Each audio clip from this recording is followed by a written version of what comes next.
আপনারা সবাই ছানার ডালনা নিশ্চয়ই ট্রাই করেছেন। অনেকে ভাবেন ছানার ডালনা বানাতে অনেকটা সময় যায় এবং খুবই কষ্টকর। আজকে আমি আপনাদের বাড়িতে কিভাবে সহজেই ছানার ডালনা বানিয়ে নিতে পারবেন সেই রেসিপি করে দেখাবো। তার জন্য আমি এখানে 1 লিটার দুধ নিয়েছি। দুধ আমি গরম করতে বসিয়ে দিয়েছি।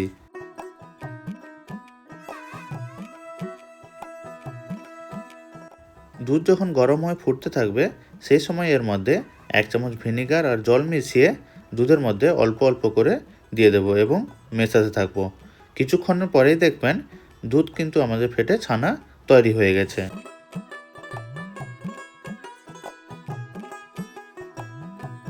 এবার একটা পাতলা সুতির কাপড়ের মধ্যে ছানা ছেঁকে নেব।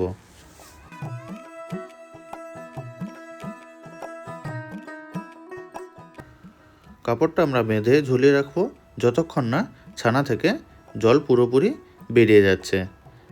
এবার একটা আমরা পেস্ট তৈরি করব।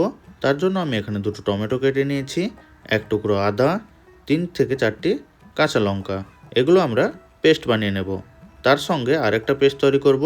2 চামচ পোস্ত, 10 গ্রাম কাজু এবং কিছুটা আমি এখানে খোয়া ক্ষীর দিচ্ছি। আপনারা যদি খোয়া ক্ষীর না পান তাহলে বাজার থেকে ইজিলি আমুল খোয়া ক্ষীর কিনে আনবেন।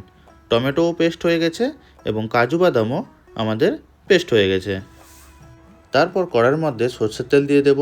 তেল গরম হয়ে গেলে 1 চামচ গোটা জিরে, 2টো শুকনো লঙ্কা, 3টে এলাচ, 1টি ডালচিনির টুকরো এবং 2টো তেজপাতা, এগুলো আমরা তেলের মধ্যে ভেজে নেব। তারপরেই আমি যে টমেটো পেস্ট করে রেখেছিলাম সেই টমেটো পেস্ট দিয়ে দেব।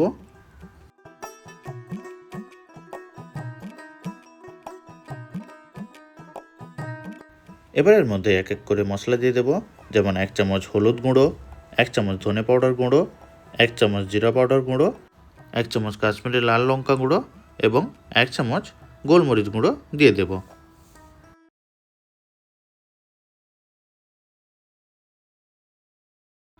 এরপর সবগুলো মশলা আমরা ভালো করে মিশিয়ে নেব। তারপরে আমরা যে পোস্ত বাটা রেখেছিলাম সেই পোস্ত বাটা এর মধ্যে দিয়ে ভালো করে কষাতে থাকব যতক্ষণ না এর মধ্যে থেকে তেল ছেড়ে দিচ্ছে। পোস্ত বাটা কষানোর সময় আপনারা এর মধ্যে স্বাদ মতন নুন দিয়ে দেবেন এবং মশলা যদি লেগে যায় তাহলে অল্প পরিমাণ জল দিয়ে আবার ভালো করে মশলাটা কষাতে থাকবেন।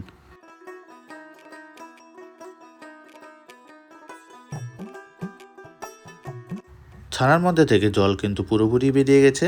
এবার ছানা আমি ভেঙে গুঁড়ো করে নেব। এর মধ্যেই আমি এখানে খোয়া ক্ষীর মিশিয়ে দিচ্ছি।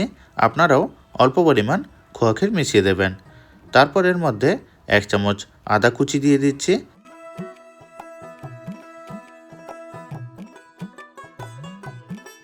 সব কিছু দেওয়া হয়ে গেলে আমরা ভালো করে মাখিয়ে একটা মণ্ড তৈরি করে নেব।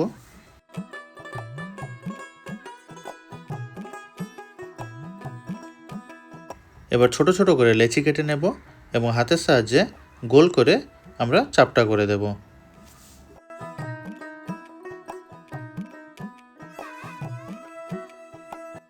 আমি ঠিক যেভাবে বানিয়েছি আপনারা ঠিক একইভাবে বানিয়ে নেবেন।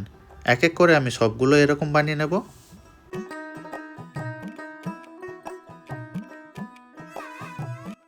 তারপরে তেল মিডিয়াম হিট গরম হয়ে গেলে ছানার গোলাগুলো ছেড়ে দেব।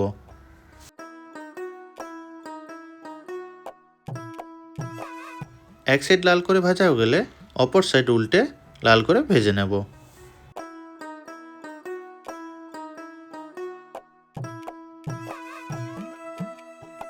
ছানা কিন্তু আমাদের পারফেক্টলি ভাজা হয়ে গেছে।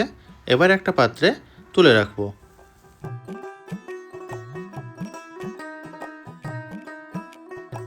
আমরা যে মশলা কষিয়েছিলাম সে মশলা থেকে কিন্তু তেল ছেড়ে দিয়েছে।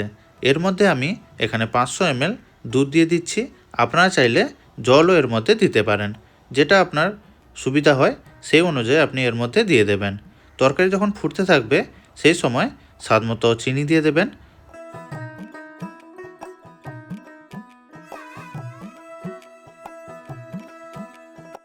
গ্রেভি আমাদের পারফেক্টলি তৈরি হয়ে গেছে। এবার আমি এর মধ্যে ছানার বড়াগুলো ছেড়ে দেব।